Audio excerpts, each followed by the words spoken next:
Olá, meu querido irmão, minha querida irmã. É uma grata satisfação ter a sua companhia para o estudo da Palavra de Deus. Hoje vamos estudar a lição número 11 da lição da Escola Sabatina, cujo título é A Bíblia e as Profecias. Convido você para fazermos uma oração pedindo a orientação de Deus para este momento especial. Oremos. Obrigado, querido Pai, porque temos a oportunidade de abrir a Tua Palavra e de estudarmos a lição da Escola Sabatina. Pedimos a Tua orientação, em nome de Jesus. Amém. No estudo de hoje, quero abordar 4 temas relacionados com a lição número 11.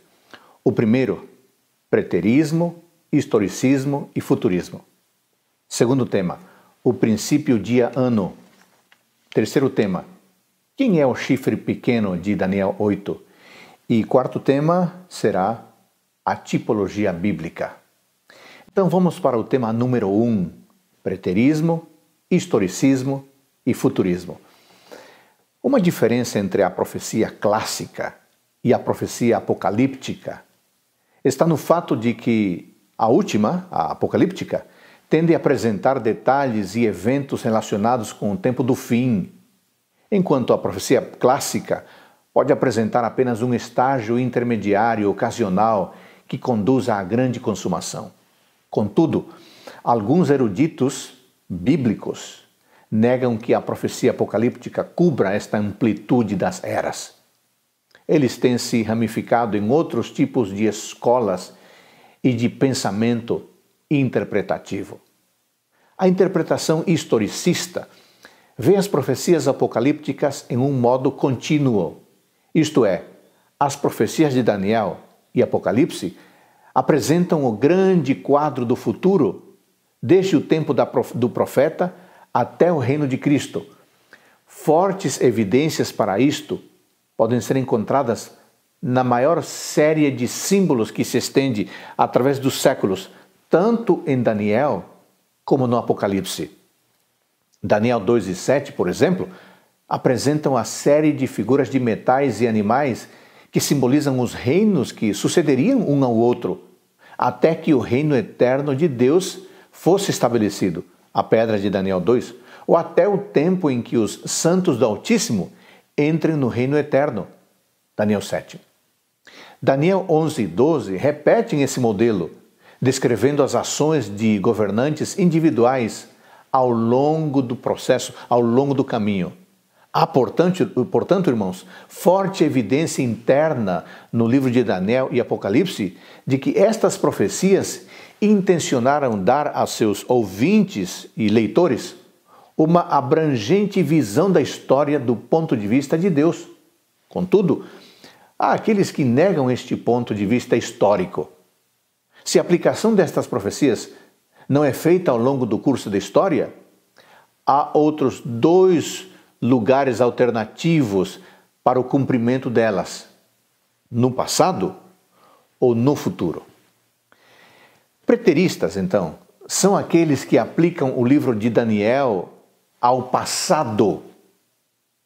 Essas pessoas veem suas profecias terminando no 2º século a.C., no tempo de Antíoco Epifânio, o rei grego que governava na Síria. Uma vez que ele foi um rei cruel, que cometeu toda sorte de males contra os judeus, ele é visto como o cumprimento das más coisas que deveriam acontecer ao povo de Deus. Deste ponto de vista, o livro de Daniel não foi escrito no 6º século a.C. como profecia futura. Em vez disto, ele foi escrito no 2º século a.C., enquanto os eventos estavam acontecendo. Portanto, o livro não é profecia, mas história escrita como profecia por um autor desconhecido. Isso é o preterismo. O que é o futurismo? Bom, para os futuristas, as profecias começaram durante o tempo do profeta, mas então o grande relógio profético parou. Houve um intervalo e os principais segmentos da história humana, tais como o ministério de Cristo e a igreja cristã primitiva, simplesmente não são considerados pela profecia. Os futuristas, dentro da posição dispensacionalista, estão esperando o relógio profético recomeçar. Quando isto acontecer, Eles farão a contagem regressiva dos últimos 7 anos da história terrestre, e durante a qual haverá um anticristo final e literal, o qual se manifestará em Israel e perseguirá os judeus por 3 anos e meio. A igreja, tendo sido transladada, uma raptura, um rapto, deixará que os judeus sejam perseguidos pelo anticristo e seus seguidores. Estes 7 anos finais terminarão com o segundo advento de Cristo. Na realidade, o terceiro advento para eles. Assim, para os futuristas, o grande quadro da era cristã é representado apenas por um intervalo. A profecia não o inclui de forma alguma. Veja você como é importante ter essa percepção do historicismo, do preterismo e do futurismo, porque isso determinará como serão interpretados os eventos proféticos da Bíblia. Vamos para um outro tema, e aqui abordamos a lição de domingo rapidamente. Vamos para um tema que está na lição de segunda-feira, que é o princípio dia-ano. Irmãos, o princípio dia-ano, segundo o qual um dia em profecia é contado como um ano na história, constitui a espinha dorsal da interpretação das profecias apocalípticas. Durante o século XIX, o preterismo moderno e o futurismo tomaram o lugar do historicismo. Com essa mudança, o princípio dia-ano deixou de ser usado pela maior parte dos intérpretes das profecias. Atualmente, os adventistas praticamente são a única igreja cristã de grande porte que ainda utiliza o princípio dia-ano. Mas há alguma evidência bíblica para o princípio dia-ano? Então vamos lá. Os principais argumentos bíblicos que apoiam o princípio dia-ano podem ser resumidos em alguns pontos. Número 1. As visões nos livros de Daniel e Apocalipse são em grande parte simbólicas, com uma porção de animais diferentes representados de maneira importante, e eles representam de maneira importante grandes eventos históricos, ou impérios históricos, melhor dito. Os animais, os símbolos em forma de animais, representam importantes impérios históricos. E podemos dar uma olhada muito rapidamente para um deles. Vamos ver em Daniel, capítulo 7, versículos 3 a 7. 4 animais grandes, diferentes uns dos outros, subiam do mar. O primeiro era como um leão e tinha asas de águia. Enquanto eu olhava, as suas asas foram arrancadas e ele foi levantado da terra e posto em pé para que andasse como homem, e foi dada a ele uma mente humana. A seguir, o segundo animal, semelhante a um urso, o qual se levantou sobre um dos seus lados. Na boca, entre os dentes, trazia 3 costelas e lhe diziam: levante-se e devore muita carne. Depois disso, continuei olhando e eis que apareceu outro animal semelhante a um leopardo. Tinha nas costas 4 asas de ave, este animal tinha também 4 cabeças e lhe foi dado domínio. Depois disto, eu continuava olhando, nas visões da noite, apareceu o 4º animal terrível, espantoso e muito forte. Aqui está falando dos impérios que já foram abordados a partir do capítulo 2.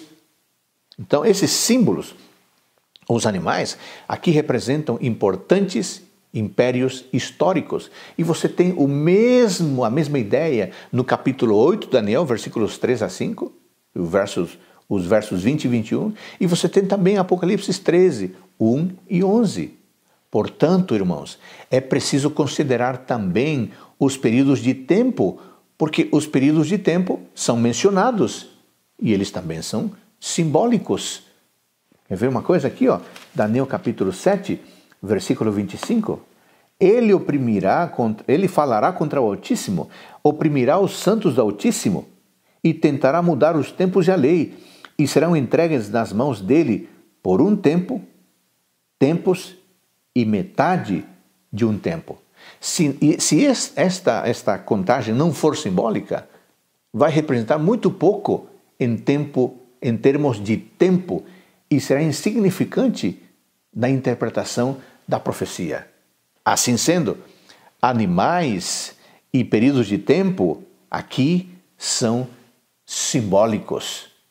Isso faz parte do princípio dia-ano. Número 2. O fato de as visões no livro de Daniel tratarem da ascensão e queda de impérios historicamente conhecidos, que existiram por centenas de anos, mostra que os períodos proféticos devem também abranger longos períodos de tempo. Não faz sentido pensar que então são 3 anos e meio literais. Não, porque esses impérios duraram muito tempo.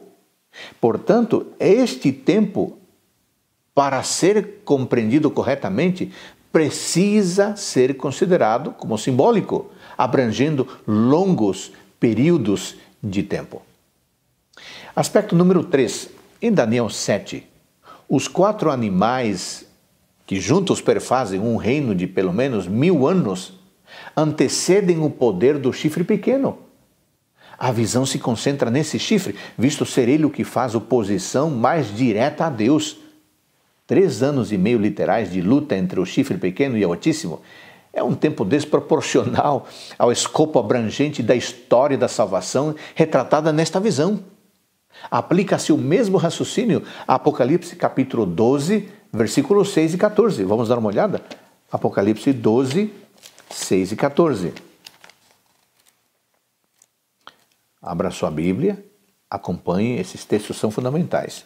12, 6. A mulher, porém, fugiu para o deserto, onde Deus lhe havia preparado um lugar, para que nele a sustentem durante 1260 dias.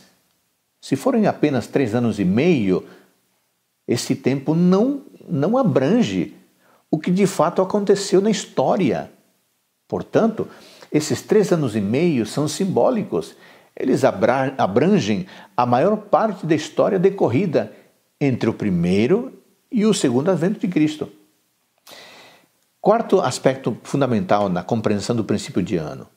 As profecias de Daniel 7 e 8 e 10 a 12 referem-se ao tempo do fim, seguido pela ressurreição e pelo estabelecimento do reino eterno de Deus. Se levarmos em conta os mais de 1500 anos decorridos, desde o século VI a.C., os períodos de tempo literal de apenas 3 anos e meio a 6 anos e meio não chegam sequer perto do tempo do fim. É preciso, portanto, entender esses períodos de tempo proféticos como simbólicos. 3 anos e meio são simbólicos e representam longos períodos de tempo real. Compreenda isso.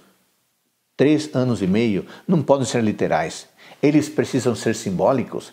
Caso contrário, não haverá tempo suficiente para compreender a abrangência do período profético. Vamos ao quinto aspecto relacionado ao princípio dia-ano. Em Números capítulo 14, versículo 34, e em Ezequiel capítulo 4, versículo 6, temos algo essencial. Eu queria que você me acompanhasse na leitura desses versos. Números capítulo 14, versículo 34. Números 14, 34, diz assim: segundo o número dos dias em que vocês espiaram a terra, 40 dias, cada dia representando um ano, vocês levarão sobre si as suas iniquidades durante 40 anos e terão experiência do meu desagrado. Em Ezequiel, capítulo 4, versículo 6, também temos algo essencial relacionado a isto. Ezequiel 4, 6. Quando você tiver cumprido esses dias, deite-se sobre o seu lado direito e você levará sobre si a maldade da casa de Judá. 40 dias, durante 40 dias, um dia para cada ano. O que significa isto? Irmãos, Deus empregou propositalmente o princípio dia-ano como recurso didático. Quando usamos esse princípio para interpretar a profecia das 70 semanas de Daniel 9, 24 a 27, percebemos que ela se cumpriu no tempo exato. Muitos intérpretes que não utilizam o princípio dia-ano em outros textos apocalípticos reconhecem que as 70 semanas são de fato semanas de anos, que vão desde o período persa até a época de Cristo. O teste pragmático de Daniel 9 confirma, portanto, a validade do princípio dia-ano. Um outro aspecto fundamental para compreender o princípio dia-ano. A razão pela qual o princípio dia-ano se aplica a algumas profecias de escritos apocalípticos, como as 70 semanas que já mencionamos de Daniel 9, 24 a 27, e não a outras, como os 70 anos de Daniel 9:2, pode ser adequadamente explicada pelo conceito de simbolização em miniatura. Segundo esse conceito, o princípio dia-ano é aplicável somente às profecias simbólicas, cuja principal entidade, seja pessoa, animal ou chifre, representa uma realidade maior, reino, nação ou potência.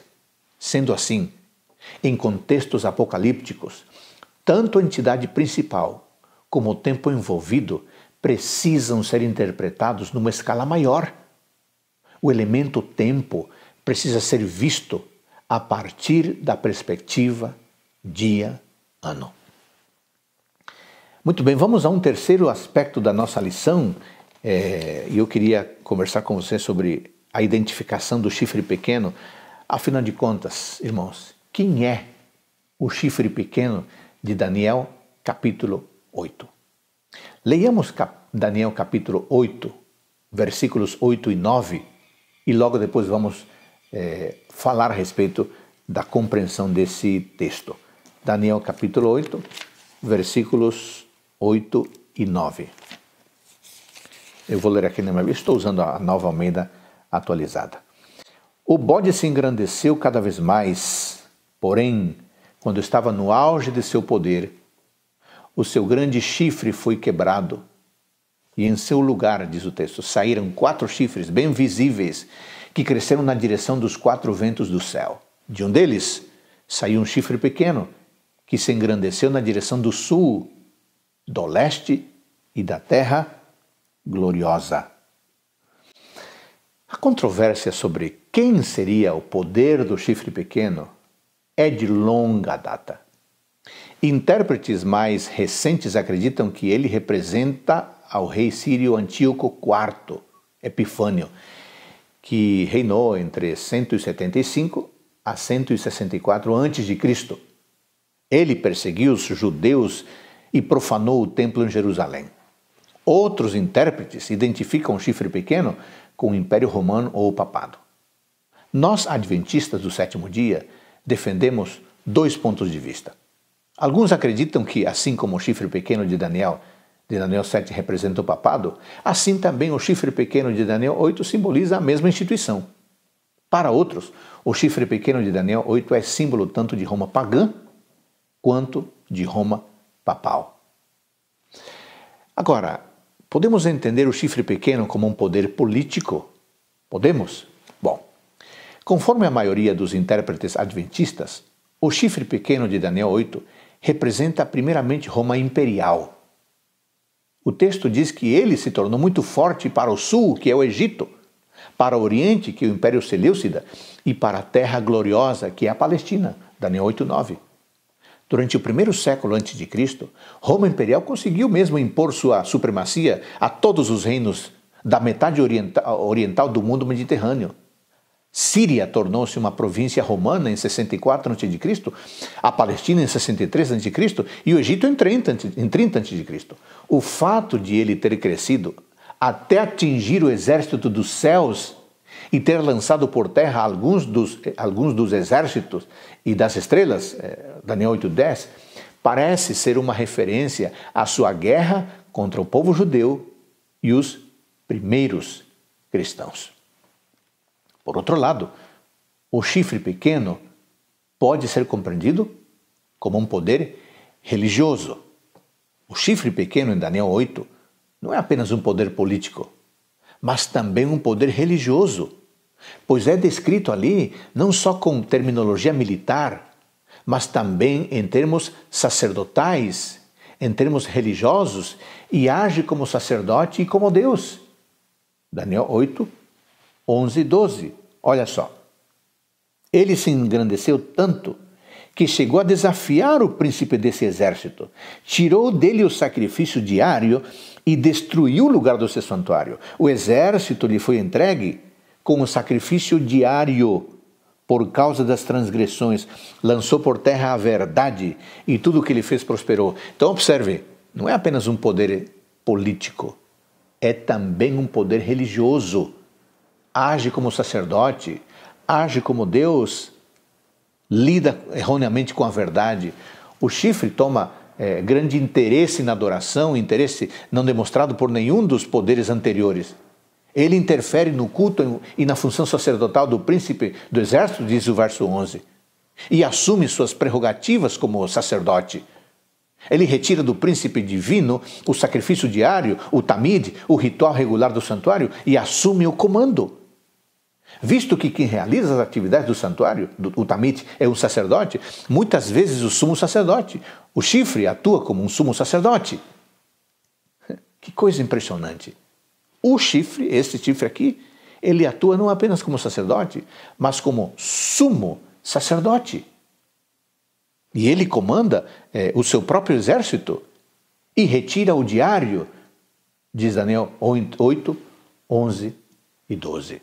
Além disso, Daniel 8, 23 a 25, descreve o chifre como um rei poderoso, usando terminologia sapiencial. Olha aqui, Daniel 8, 23 a 25. Quando se aproximar o fim destes reinos e as transgressões tiverem chegado ao máximo, surgirá um rei cruel, mestre em intrigas, grande será seu poder, mas não por sua própria força, causará destruições terríveis e prosperará naquilo que fizer, destruirá os poderosos e o povo santo, por sua astúcia fará prosperar o engano, no seu coração ele se engrandecerá e destruirá muitos que vivem despreocupadamente, ele se levantará contra o príncipe dos príncipes, mas será destruído sem intervenção humana. Observe, o chifre entende enigmas, tem sucesso, mostra discernimento.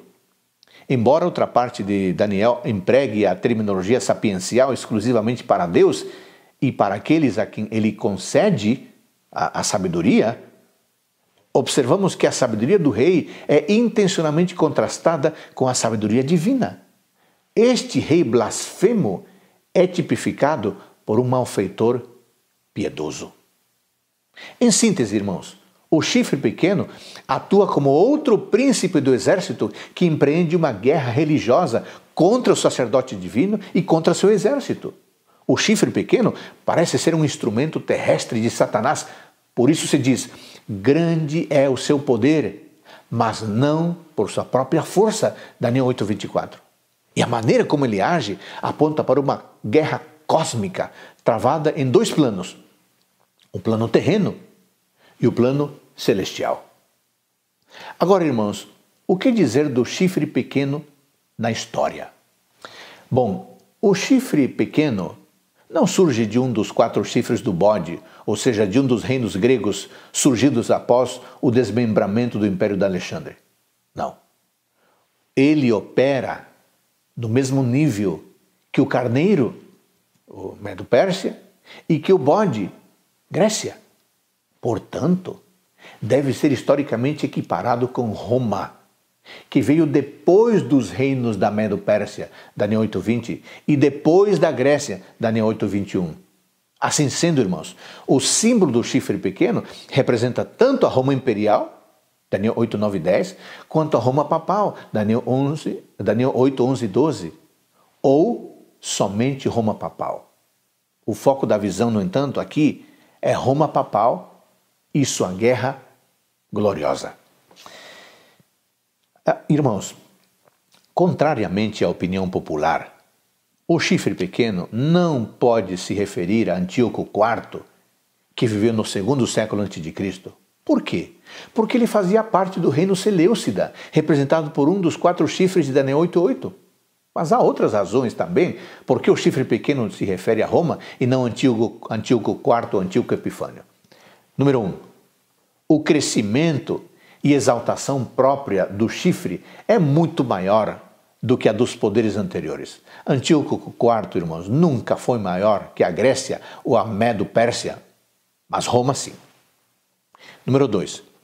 A sequência temporal dos reinos de Daniel 7 e Daniel 8 mostra que o poder simbolizado pelo chifre pequeno devia originar-se em Roma imperial, o quarto animal em Daniel 7, e chegar até o tempo do fim. Pelo fato de o termo visão de Daniel 8,13 referir-se a toda a visão dos versos 3 a 11 de Daniel 8, as 2.300 tardes e manhãs de Daniel 8,14 precisam ser compreendidas como abrangendo o período que vai desde a Medo-Pérsia até o tempo do fim. Um terceiro aspecto para dizer que o chifre pequeno do qual estamos falando aqui não se refere a Antíoco IV, Antíoco Epifânio. Semelhanças evidentes mostram que o chifre de Daniel 8 e o de Daniel 7 representam o mesmo poder. Visto que em Daniel 7 o chifre e suas características apontam claramente para a igreja romana, então o símbolo do chifre em Daniel 8 também deve representá-la. Um quarto elemento a ser considerado para entender que o chifre pequeno de Daniel 8 não é Antíoco Epifânio ou Antíoco IV. Jesus sugere, já em sua época, que o abominável da desolação ainda estava no futuro. Vamos ler sobre isso? Mateus capítulo 24, versículo 15. Esse argumento aqui é decisivo. Mateus 24, 15. Quando, pois, virem, situado no lugar santo, o abominável da desolação, de que falou o profeta Daniel, quem lê entenda, então os que estiverem na Judéia fujam para os montes. Jesus Cristo, já em sua época, ele disse que o abominável da desolação estava no futuro. Isso que foi dito em Daniel 9, 27, Jesus coloca ainda no futuro. Então não pode ser Antíoco IV, porque ele reinou no século II a.C.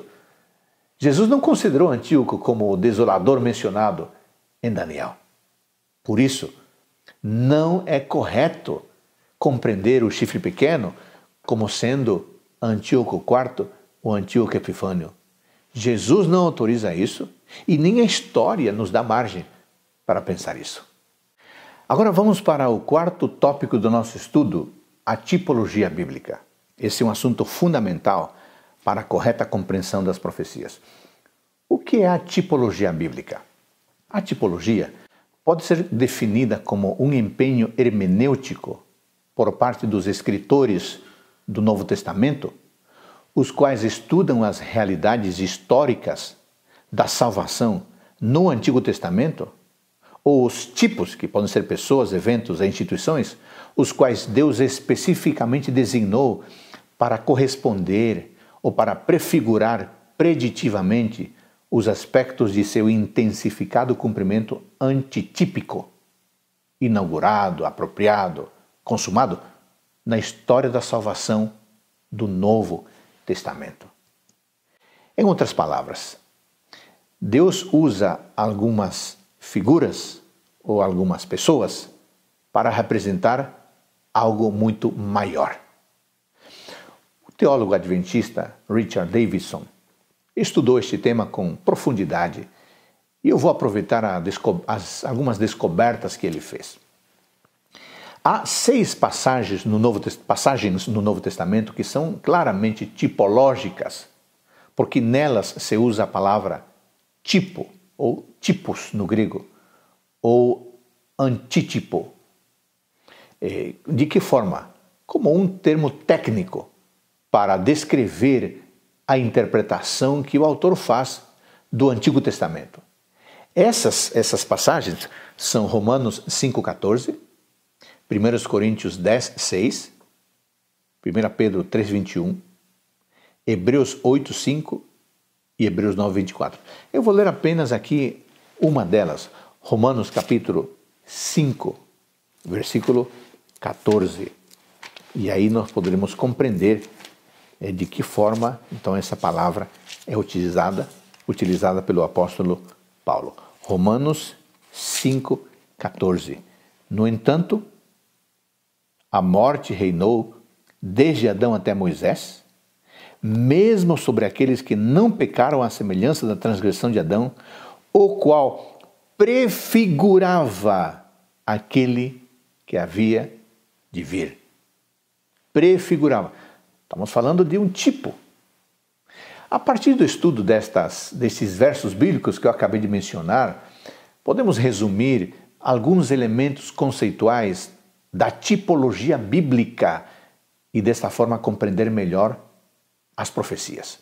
Eu vou mencionar 3 aspectos aqui. O primeiro, o elemento histórico da tipologia bíblica dá ênfase ao fato de que a tipologia está arraigada na história.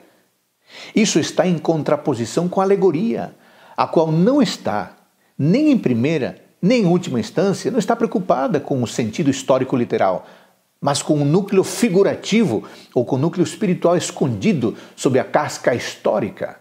Não há uma interpretação confiável quando a interpretação é puramente figurativa. Não existe a confiança. Por quê? Porque quando a interpretação é puramente alegórica, não há um fundamento histórico para compreender o que se está dizendo. Número 2, o elemento escatológico da tipologia clarifica a natureza da correspondência histórica e intensificação descrita acima. As pessoas, os eventos e instituições do Antigo Testamento assumem um aspecto escatológico nos seus cumprimentos no Novo Testamento. Por exemplo, em 1 Coríntios capítulo 10, as experiências de Israel no deserto são tipos, tipoi no grego, para aqueles sobre quem os fins dos séculos têm chegado. Vamos ler sobre isso? 1 Coríntios capítulo 10, e eu vou ler aqui o versículo 11. Estas coisas aconteceram com eles para servir de exemplo e foram escritas como advertência a nós, para quem os fins dos tempos têm chegado. Servir de exemplo, são tipos. É isso que a Bíblia ensina. Em Romanos capítulo 5, Adão é um tipo do que estava por vir, diz o verso 14. O segundo Adão é representado, então, pelo primeiro Adão, cuja vinda provocou a nova era escatológica da perspectiva bíblica. Um terceiro aspecto, o elemento cristológico, soteriológico, aponta para o foco e verdades essenciais da tipologia. Os tipos do Antigo Testamento não são realidades meramente nuas. Não são realidades meramente nuas, não. Elas são fundamentadas ou provocadas pela própria pessoa de Cristo. Às vezes, isso pode estar na forma de uma correspondência entre uma realidade do Antigo Testamento e a pessoa de Cristo, como, por exemplo, em Romanos 5, onde é feita uma comparação constantemente entre Adão e Cristo, ou em Hebreus 8 e 9, onde nós temos aí sacerdócio e sacrifícios, em contraposição com Cristo, como sumo sacerdote, e o seu próprio sacrifício. Isso pode ficar mais claro, irmãos, com alguns exemplos de tipologias bíblicas, que eu quero mostrar agora aqui, pelo menos rapidamente. Por exemplo, a tipologia do dilúvio. Como funciona isso? A graça de Deus já é revelada no dilúvio, nos 120 anos de provação concedidos ao mundo antediluviano, e na orientação divina para construir a arca para salvar aqueles que fossem fiéis a ele. E novamente, depois do dilúvio, em seu concerto promessa de que nunca mais destruiria a terra por um dilúvio, embora a natureza humana permanecesse má. Eu acho que vale a pena ler alguma coisa sobre isso. Vamos para Gênesis capítulo 8, versículos 20 a 22. Gênesis 8, 20 a 22. Noé levantou um altar ao Senhor e, tomando de animais puros e de aves puras, ofereceu holocausto sobre o altar. E o Senhor aspirou aroma agradável e disse consigo mesmo: nunca mais vou amaldiçoar a terra por causa das pessoas, porque é mau o desígnio íntimo do ser humano desde a sua mocidade. Também nunca mais vou destruir todos os seres vivos como fiz desta vez. Enquanto durar a terra, não deixará de haver semeadura e colheita, frio e calor, verão e inverno, dia e noite. A graça de Deus é tipificada nestas palavras no evento do dilúvio. Mas o coração teológico, a partir da literatura ou do quiasmo, o coração teológico do relato do dilúvio é encontrado na frase de Gênesis 8:1. O que diz Gênesis 8:1? Então Deus se lembrou de Noé. Então Deus se lembrou de Noé. A teologia da memória da Escritura não implica que Deus tinha literalmente se esquecido. Claro que não. O lembrar aqui é o agir para libertar. O posicionamento estrutural para a lembrança de Deus no centro da narrativa indica que o ápice da narrativa da teologia do dilúvio não é nenhum julgamento punitivo, mas sim a graça salvífica. Portanto, o dilúvio mostra, evidencia, não sobretudo um Deus que julga, mas acima de tudo, um Deus que salva. Há um segundo exemplo que quero mencioná-lo rapidamente, que é a tipologia do Êxodo.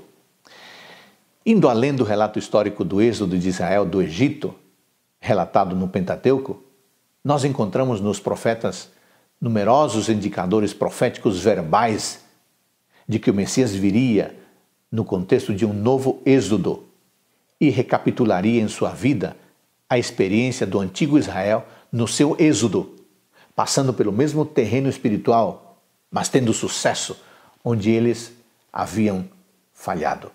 Há inúmeros versos sobre isso. Eu quero ler alguns deles. Por exemplo, Isaías capítulo 11. Vamos ver Isaías capítulo 11? Pega a sua Bíblia, acompanha por favor. Isaías capítulo 11, versículos 15 e 16. O Senhor destruirá totalmente o golfo do mar do Egito e com a força do seu vento moverá a mão contra Eufrates, dividindo-o em 7 canais, para que qualquer um possa atravessá-lo de sandálias. Haverá um caminho plano para o resto do seu povo, que for deixado na Síria, como houve para Israel, no dia em que saiu da terra do Egito. Diversos textos, vários textos, no próprio livro de Isaías, no capítulo 41, os versos 17 a 20, no capítulo 42, os versos 4 a 16, mas você pode encontrar também em Jeremias, no capítulo 16, versículos 14 e 15, Oséias 2, 14 e 15, diversos textos mostram a tipologia do Êxodo. Estas passagens foram reconhecidas amplamente como apontando a um novo êxodo escatológico no contexto do Messias.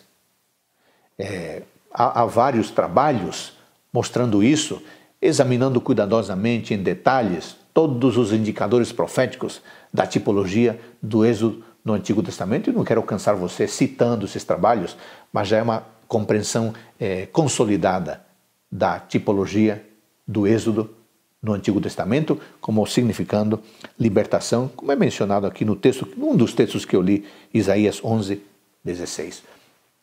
Com respeito aos eventos do Êxodo, nós podemos concluir então, como acontece com a pessoa de Adão, de que os escritores do Novo Testamento não estão projetando arbitrariamente sua interpretação tipológica sobre o Antigo Testamento. Não, eles apenas estão reconhecendo que o Antigo Testamento já havia indicado isso. A tipologia do Êxodo é verdadeiramente preditiva, com autorização para interpretação tipológica já nas próprias passagens veterotestamentárias sobre o Êxodo. A tipologia também se refere a pessoas e não somente a eventos. Com respeito a pessoas, podemos citar Moisés. Moisés é um tipo de Cristo. Isto já é revelado pelo próprio Moisés em Deuteronômio 18. Vamos ler esse texto? Deuteronômio capítulo 18, versículos 15 a 19. Deuteronômio 18, 15 a 19. O Senhor Deus, seu Deus, fará com que do meio de vocês, do meio dos seus irmãos, se levante um profeta semelhante a mim. A ele vocês devem ouvir. Os escritores do Novo Testamento anunciam o cumprimento de suas palavras divinamente inspiradas. Vamos conferir isso? João capítulo 6, versículo 14. Olha aqui, ó. Quando as pessoas viram o sinal que Jesus havia feito, disseram: este é verdadeiramente o profeta que devia vir ao mundo. Claríssimo, né? Além de Moisés, podemos citar Davi. Nas palavras do Salmo 2, ditas por Davi, há uma forte evidência de que o ungido rei davídico será considerado como um tipo do futuro Messias. O Salmo 2 se move do nível local da instalação terrestre do rei davídico, como filho de Javé, para o nível cósmico do divino Filho, para que ele, o Filho, não se irrite e não pereça no caminho, diz o texto, porque dentro de um pouco se lhe inflamará a ira. Bem-aventurados todos os que nele, no Filho, se refugiam. Eu li o Salmo 2, versículo 12. A frase obter refúgio em é na Escritura reservada para a divindade. E então, o Filho do verso 12 não é outro senão o divino Filho de Deus. Este indicador tipológico, Salmo 2,12, interno no Salmo, estabelece o padrão para o remanescente do Salmo davídico, o Messias davídico, ou ungido, que na verdade é um tipo escatológico do Messias divino. Isto, de maneira resumida, nos mostra que a compreensão da tipologia bíblica, seja de eventos ou seja de pessoas, é fundamental para compreender de maneira cabal e correta o que a profecia está dizendo. Isso requer, irmãos, uma leitura cuidadosa da Bíblia, uma leitura atenta, com o desejo de aprender, para realmente compreender de maneira completa o que Deus está querendo nos dizer. Estudamos a lição 11, a Bíblia e as profecias. Gostaria que Deus abençoasse você no seu estudo diário da lição da Escola Sabatina. Obrigado por acompanhar este estudo hoje e que o Senhor Todo-Poderoso abençoe você, a sua família e que você desfrute do cuidado, da proteção do nosso Pai Celestial.